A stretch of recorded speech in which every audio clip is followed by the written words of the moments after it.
হুয়াল্লাযী আরসালা রাসূলাহু বিল হুদা ওয়া দীনিল হক লিইয়ুযহিরাহু আলা দীনি কুল্লিহি, তিনি সে আল্লাহ যিনি তার রাসূলকে পাঠিয়েছেন দ্বীনে হক সহ এবং হেদায়েত সহ, যাতে করে ইসলাম অন্য সমস্ত দ্বীনের উপর বিজয়ী হতে পারে।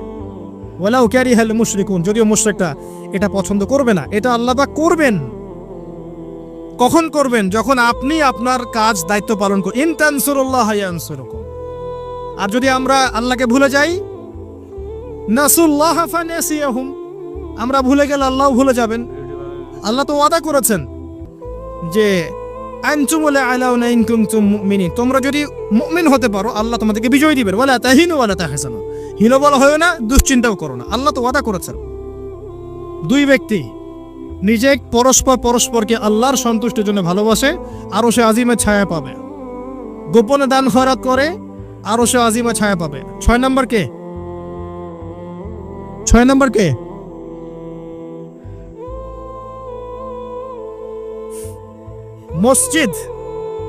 মসজিদের সাথে যাদের কলব অন্তর জুড়ে থাকে, এরা হচ্ছে এক শ্রেণী। আমি সিরিয়ালটা হয়তো ভুল করেছি, বাট এটা আছে 6 এর মধ্যে। 1 নম্বর বলেছি ন্যায় পরায়ণ বাদশা। 2 নম্বর যুবক, যার যৌবনকালটা আল্লাহর পথে সে কাটিয়ে দিয়েছে। 3 নম্বর সুন্দরী নারী, আহ্বান করেছে কিন্তু সে বলেছে আমি আল্লাহকে ভয় করি। দান খয়রাত করেছে এত গোপন ভাবে, ডান হাত বাম হাত জানে না ডান হাত কি দান করেছে। একটা মিস করেছি মাঝখানে, সেটা হচ্ছে এমন শ্রেণীর মানুষ যাদের হৃদয় বা কলব মসজিদের সাথে ঝুলন্ত থাকে। মানে এক ওয়াক্ত নামাজ পড়ে এসেছে, পরের ওয়াক্তে যাওয়ার জন্য মনটা ব্যাকুল থাকে। এমন 5 ওয়াক্ত নামাজের সংখ্যা আমাকে দেখেন কতজন। এবং যারা পড়ছি তারাও নামাজ বুঝে পড়ছে কিনা, নামাজে দিল লাগে কিনা, নামাজ পড়ে তৃপ্তি হচ্ছে কিনা, নামাজ পড়েও হারাম ছাড়তে পারছে কিনা, এগুলো খেয়াল করেন। ফজর এশায় কয়জন আসতে খেয়াল করেন। এগুলো ইম্পর্টেন্ট জিনিস, বেসিক জিনিস। আরেকটা হচ্ছে 7 নাম্বার, যে আল্লাহর স্মরণে যেই ব্যক্তিরা গোপনে চোখের পানি ফেলতে পারে, আল্লাহকে স্মরণ করেছে গোপনে নীরবে নিভৃতে, চোখ দিয়ে দরদর করে পানি পড়ছে, এই চোখ জাহান্নামের আগুন দেখবে না ইনশাআল্লাহ। এই 7 শ্রেণীর মানুষকে আল্লাহ পাক তার আরশের ছায়ায় ছায়া দিবেন। আমরা কি আরশের ছায়া পেতে চাই? আল্লাহ পাক আমাদের এই 7 শ্রেণীর অন্তর্ভুক্ত হওয়ার তৌফিক এনায়েত করুন, আমিন।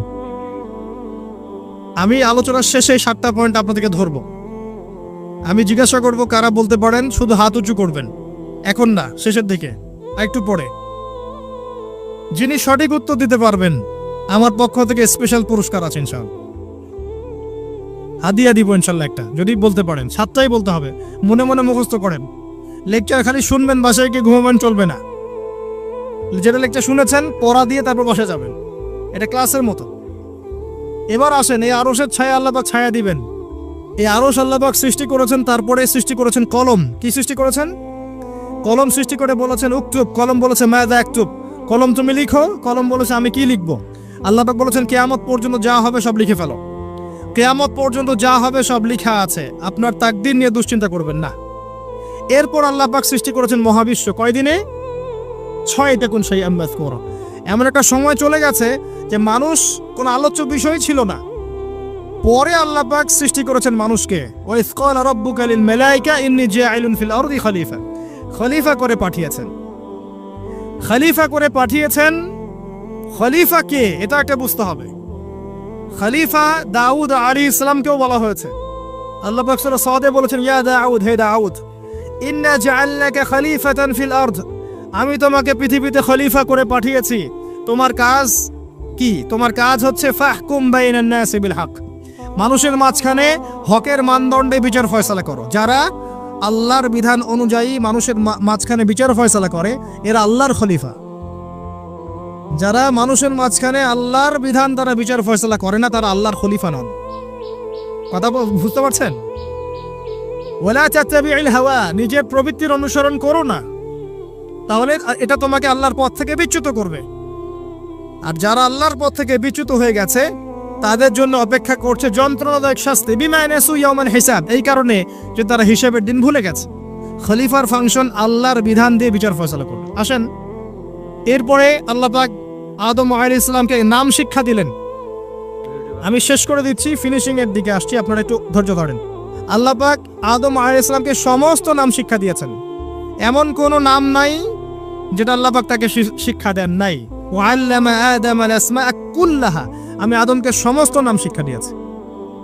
এরপরে সুম্মা আরাদাহুম আলাল মালায়েকা, এরপরে ফেরেশতাদের সামনে এনেছে এবং ফেরেশতাদেরকে বলেছেন, আল্লাহ বলেছেন তোমরা এই নামগুলো বলে দাও। তারা বলেছে লা ইলমা লানা ইল্লা মা আল্লামতানা।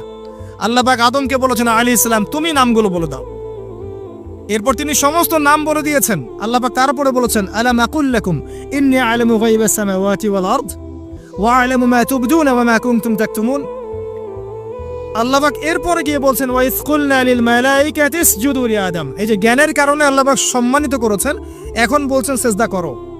কি কারণে আমরা সম্মানিত বলেন তো? জ্ঞানের কারণে। অতএব জ্ঞান চর্চা আমাদের প্রথম কাজ। ইকরা বিসমি রাব্বিকাল্লাযী খালাক, প্রথমে জ্ঞান। আগে পড়েন, তারপর লিখেন, জ্ঞান চর্চা।